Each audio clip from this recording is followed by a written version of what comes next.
តើកម្ពុជាក៏តែចូលជាសមាជិកក្រុមប្រឹក្សាសន្តិភាពរបស់លោកត្រាំដែរឬទេបងប្អូនក្នុងរយៈពេល3ឆ្នាំដំបូងគឺគេឲ្យយើងចូលដោយឥតគិតថ្លៃនោះទេដូច្នេះខ្ញុំគិតថាកម្ពុជាក៏តែចូលរួមដែរប៉ុន្តែប្រសិនបើយើងចង់បានកៅអីនៅក្នុងកន្លែងហ្នឹងជារៀងរហូតនោះគឺយើងត្រូវការបង់លុយចំនួន$1000លានហើយគេមានលក្ខខណ្ឌគឺត្រូវតែបង់ក្នុងរយៈពេលឆ្នាំទី1តែប៉ុណ្ណោះឧបមាថាគេបង្កើតវានៅក្នុងឆ្នាំ2026នោះគឺយើងត្រូវតែបង់នៅក្នុងឆ្នាំ2026ហ្នឹងបើសិនជាហួសគឺវាហួសពេលហើយតាមមតិរបស់ខ្ញុំគិតថាកម្ពុជាគឺមិនត្រូវការចូលរួមបង់លុយអ្វីនោះទេ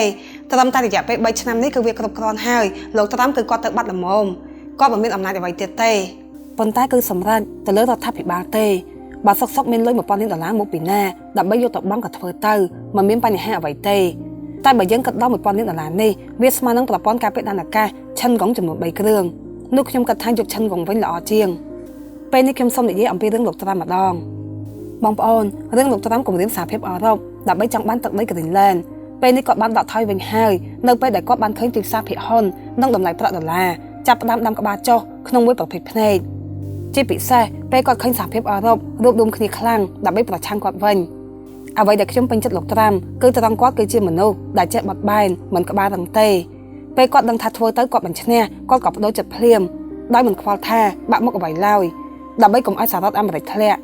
ហើយចរិតគាត់គឺធម្មតាគាត់មិនខ្មាស់អ្វីទេ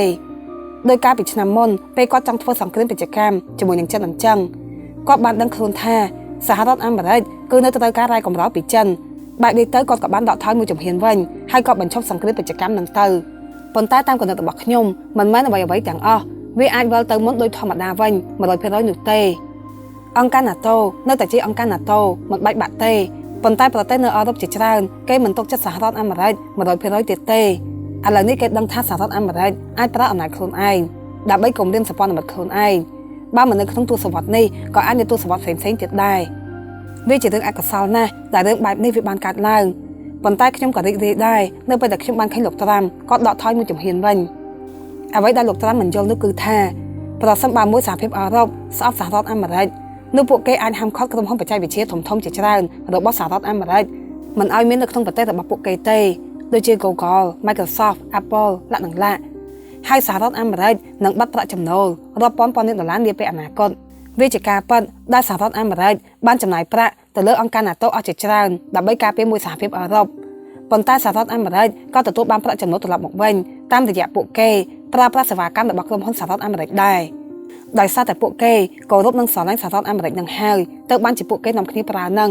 នេះគឺជារូបភាពធំមួយដែលលោកត្រាំក៏ប្រហែលជាយល់ដែរប៉ុន្តែមិនហ៊ានសារភាព